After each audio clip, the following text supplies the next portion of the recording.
মানে আপনি যে প্রশ্নটা করলেন এটা অনেক ওয়াইড একটা প্রশ্ন। আমি আপনাকে একটা প্রশ্ন জিজ্ঞেস করি যে যেই ভদ্রলোক আপনার সিগন্যাল বাতি আপনার মানে না, ক্যান্টনমেন্টের মধ্যে ঢুকলে মানে কেন? চরিত্রগত সমস্যা। You have to accept it. যেই ব্যক্তি চুইংগাম রাস্তায় ফেলায় কিন্তু সিঙ্গাপুরে গেলে ফেলায় না, সিগারেট রাস্তায় ফেলায়, উই হ্যাভ প্রবলেমস।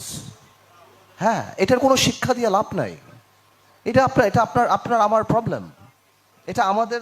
আপনি গাড়ির সিট বেল্ট বাঁধবেন না, আপনি গাড়ির সিট বেল্ট বাঁধেন, আমি বাঁধি না, কারণ আমাদের ড্রাইভার মনে হয়। ক্যান্টনমেন্টে গেলে বাঁধি, নাহলে মনে হয়, বিকজ আমাদের অভ্যাস নাই। So we have to learn to accept it. এরকম ওয়াইড প্রশ্ন করা is very easy brother, but you have to change it from your house. Okay, আমি আপনি এটা পরিবর্তন করতে পারবো না। আর আপনি কি মনে করেন পাখি মারিলে 10 বছর কারাদণ্ড হয়, মনে করেন একটা আইন আছে, তো আপনি এই আইন শিখবেন, আমি আপনার ক্লাস 5-এ পড়ায় দিব। আপনি যে বললেন ল সম্পর্কে জানতে চান, কিন্তু আপনি কি বুঝবেন এই পাখি মারিলে 10 বছর কারাদণ্ড হয়, এই পাখির মধ্যে মুরগি পড়বে না কাক পড়বে? এটার জন্য আপনার লয়ার লাগবে, আপনার জানার দরকার নাই। You don't need to. আমরা কি মেডিসিন জানি? আপনি কি স্পেশালাইজ জিনিসপত্র স্কুলে শিখতে চান? কোন স্কুলে শেখায়? লন্ডনে শেখায়? ও লেভেলসে শেখায়? নো। আপনি বেসিকে কনসেন্ট্রেট করেন, বেসিকটা জানি আমাদের বেস্ট হয়। আপনি যেটা প্রথমে স্টার্ট করেছিলেন, you are online, that is the basic primary education. সেটার স্ট্যান্ডার্ড আপনি ভালো করেন। সেটার স্ট্যান্ডার্ড ভালো করার জন্য আপনার দরকার ভালো শিক্ষক।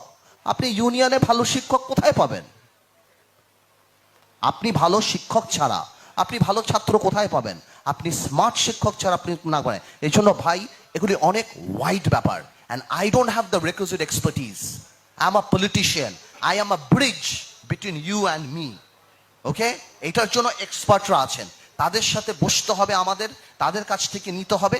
এবং ইনশাল্লাহ 31 দফার দিকে দেখেন, এই যে আল্লাহ তাআলা এত বড় স্বৈরাচার পতন করেছেন এবং আমাদের মধ্যে এই বুদ্ধি দিয়েছেন যে আপনাদের সাথে কানেক্টিভিটি হওয়ার জন্য, যাতে করে এটা বাস্তবে থাকে এবং সামনে এমন একটা দিন আসে যাতে আমরা আসলেই আপনাদের এই প্রশ্নগুলি সঠিক যাদের এক্সপার্টিজ আছে তার কাছ থেকে নিয়ে এসে সুন্দর একটা বাংলাদেশ বানাতে পারি। Thank you.